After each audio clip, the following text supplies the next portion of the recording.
question always comes, where can we put our money for safekeeping? It's not about trying to make as much money as you can now. It's really trying to hold on to your money that you've got. What investments are the best for us when it comes to being a prepper with our money, being a homesteader with our money? So we're going to jump into one main way that you can put your money up and you know it is safe and secure and you know it will be there to benefit you for the long haul. Let's jump right into it. Today's video is going to be a good one. Starts right now.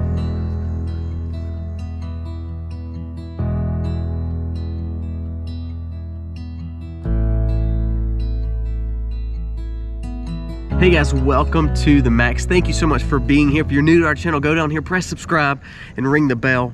Give us a thumbs up or a thumbs down, but tell us what you think of the video. So some stats that we need to look at first, which is just unbelievable to me, things you already probably know.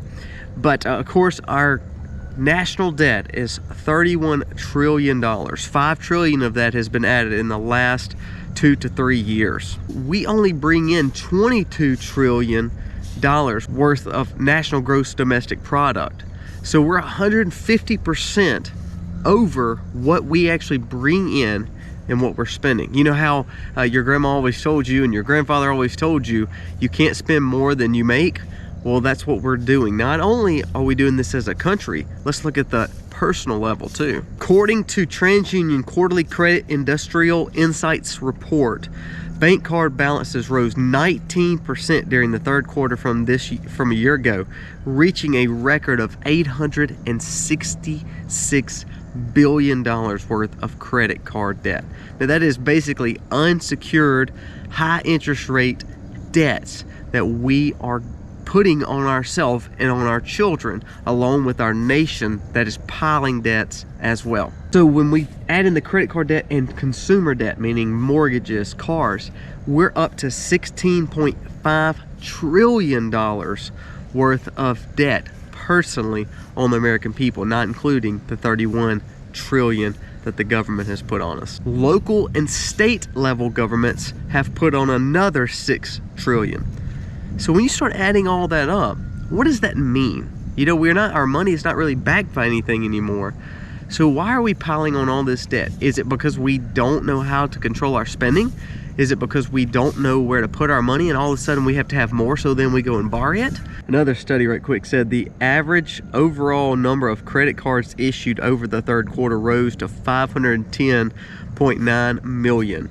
That is up from 474 million same period a year ago. That's crazy. So what we're gonna see is two things. Two things are gonna happen.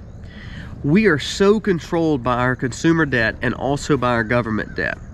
Either we're going to go into complete default, chaos for the government, or the government is gonna overtax its population and control the money, and it will take care of itself while hurting you. What do you think a lot of these other countries? I've been watching a documentary on Haiti and on Sudan and some of the places in Africa.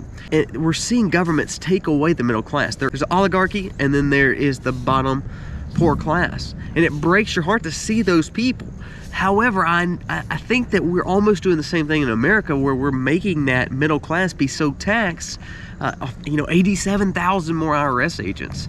Why do we need that? It's not for people who are making mega billions, it's for the middle class to make sure they're getting every penny they can, because the government realizes, even though we know it's a spending problem, we know the spending is the problem. It's not the fact that they're not making enough money in their government. It's not that they're not taxing you enough, but they're gonna push it off because they have made all these programs to benefit all these people to ultimately buy their votes. So the government controls that because they're not going to cut their budget. We can't even get a balanced budget. We won't even write a budget in our government. So what their plans are is more taxation. They may push it as a $1 billion tax, or, you know, all these people making multi-millions, but who it affects the most is the middle class. Average folks in the last 2 years have got anywhere from 3 to 5% raises because employers were needing to hold on to their employment. Sadly though, even with a 2 to 3 to 4 to 5% raise, with inflation being over 7%, you're still losing. Now, what is our plan? It's amazing. The things that we talk about a lot of times on this channel are really just common sense approaches that anybody with some common sense would be able to tell you. But sadly, we don't. It's like we hear it and we know it's the right thing to do, but then we don't do it. By the way, the cow's eating protein. She's like slurping and, you know, spitting and making all kind of noise, so I'm sorry about that. Seems like either we're gonna be overtaxed or our money's not gonna be there and we're having to borrow money just to simply make ends meet. Now, you need to have your own budget. Do not follow the government for sure. But when we talk about money, for instance, right now, I'm gonna tell you a little bit of what I'm thinking and what I'm doing. Now, have I stopped retirements? No, that's part of a 401k I'm part of at work. I have a Roth IRA, my wife does too, through our farm. Ultimately, those things are not stopping. However, that money is not going straight into the system and straight into all these retirement funds that are losing right now. Mine is going into a CD or to a money market account. That's just me. That's my opinion. Don't take it for anything more than my opinion. That's just what I'm personally doing. Secondly, if I have any excess funds, then what do we do with them? What we've realized is people have said this, even though cash is king, cash is losing value. We know that, and we know they are going to destroy the cash. If you're keeping your money in things like PayPal, Cash App, Venmo, all of those, we see that now they're building those thresholds so the government will know more, so then you may be taxed on some of the things that you're selling on those apps. So stay away from those. Let's go back just for a second. We budget. We keep the things going, and we don't want to take away from retirement because one day hopefully our market will turn around, but you may be more wise and conservative ways to say, I'm not going to just be pushing money straight into pure stock. Now, if you think you can, that's awesome. That's just my opinion. Put it in more conservative funds or money markets right now until the market starts to correct. We need to get to the point where we realize that the only way that we can keep this economy going and the government not to default is the economy has to get back on top of itself, or we will be putting ourselves not only in a recession but a depression because we can't afford the debts that we have. And then again, of course, get your money out of the little exchange apps and cash apps and Venmos and all that garbage. They are basically watching you and it's setting you up for a CBDC because you're being controlled by your digitized money. So please stay away from those kind of things. Now, where can we put our cash? Silver, gold, precious metals, all those things are holding value. They should be skyrocketing, but they're not. Usually when our dollar is struggling, usually when we're going in things like the recession, this gold and silver starts skyrocketing. Now, do I have precious metals? Yes, but is being manipulated just like everything else because they're keeping those prices low. Traditionally, gold and silver should be skyrocketing.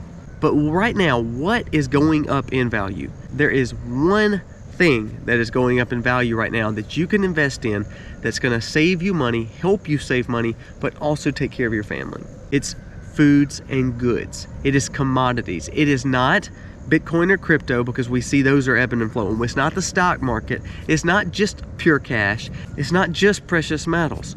All those things are good, and you need to have aspects of all those and be maneuvered around. I did a video on this and kind of what we do with our personal money just a few weeks ago.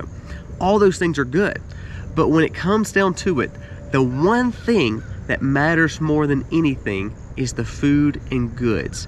You are seeing inflation make those prices go up anywhere from 10 to eggs being 40%. If you can find ways to save money by then going and purchasing food and goods. Let's talk about solar generators. Let's talk about a propane generator. Let's talk about extra gas cans, ammo and firearms. Let's talk about other prepping items that you can have. All those goods have skyrocketed. Then let's talk about food, your corns, your rices. Let's talk about honey, salts, pickling lime, and just normal canned food. Aluminum, they're saying aluminum is getting in short supply. You need to start buying canned goods. How important it is to make sure you have food put up, because that is the only place that I have seen that your money actually is safe. Why do I say that's the only place safe? What if all of a sudden the power just goes out, grid goes down? Can't get to your Bitcoin, can't get to your digitized currency that the government's pushing. You can't get to your stock portfolio. You can't get your retirements. No digitized form of money is any good. Tangible goods is what you need right now. So then you come back to things like real estate. Well, real estate's great. It's a great investment. Precious metals, a great investment. Both of those things could hold value. But if someone can't give you money for those, then you have no value other than, you know, maybe your home that you're living in. Silver, gold, real estate, great investments. But if you're not able to do anything with them, such as sell or barter, then they're not going to do you any good too. It's kind of like being on an island. If you're on an island, is cash going to be any good? No, because you can't eat it, you can't spend it, you can't do anything with it. It's only good to purchase. Same way with silver, gold, or real estate. I can build a mansion on an island without any goods to be able to buy and support myself. That mansion is going to be worth nothing because I cannot sustain myself. So it comes down to food and goods. If you look at the price of food and what it's went up, if you invested and put up food and you bought dried corn and dried rice and dried flour and all these things that pretty much, you know, last forever or last for years and years and years and they're shelf stable, then you have got investment that has went up 10 to 15 to 20%. You don't have one investment doing that. And not only is it a great investment because now you have something worth more than what it was if you just held the dollars, or if you just put it in digitized currency, or you put it in, you know, whatever, the stock market. It's worth more now, but it always is sustainable. It can keep you alive. That's common sense. You know, budgeting, putting your money up, talking about putting stuff in stocks, precious metals, real estate, all those things are good. I wouldn't tell you to stop doing that. In my opinion, I want to try to spread it out, like I said in the video a few days ago. But when it comes down to where your money is safe and how it can benefit you the most and be the best asset, it comes down to food and goods. You have to invest in food and goods. If it's shelf-stable, dried ingredients such as food, or if it's things like you learning how to can and putting your food up without the grid, if it's dealing with dehydration and learning how to put your herbs up, all those things, they're adding value to yourself because you are now providing food and sustainable living, but you have something that has went way up in value. Please understand the value of food and goods. If you can look at generators and solar chargers and propane tanks, if you can look at things like that, you know, rocket stoves and all these things, battery packs, that is where you need to be putting your money right now. I hope everything gets better, and I hope I'm completely wrong. But if we see the fact that our government is not taking care of their money issues, we as a civilization is not taking care of our money issues, it's going to implode. And then what are we going to do? All that's not going to be worth anything. It's the food and the goods that you've put up that's went up in value, that is life sustaining. That is what matters. Last point I want to bring up. How do you think they can get you on this, you know, new monetary theory and push CBDC and destroying of the dollar? And how do you think they could get you to that point? Well, they can tax you out of existence. They can be the only one holding the goods and food and knowing that they can wipe your debts away. They can give you all the things that you want. They can give you your utopia. All you got to do is just sign up for this CBDC and we'll give you all the food that you're needing. We'll give you all the goods that you're needing. We'll wipe away your debts. That's what we're doing with school debt. We'll just wipe it away. Those are the way that the government can then make you believe anything, because they're willing to knock out all debts, change all currency to this new CBDC. All it takes is you just signing up and it will make your life better, because we're going to be able to buy goods because that cash is worthless. You see, the implosion may cause a maneuvering towards a faster digitized currency where the control is pretty much there. So decentralized currency, yeah, but it's the food and goods that really matter. That is the true key and answer to putting your money up and your wealth up safe, is in the food and goods. Hopefully this will help you.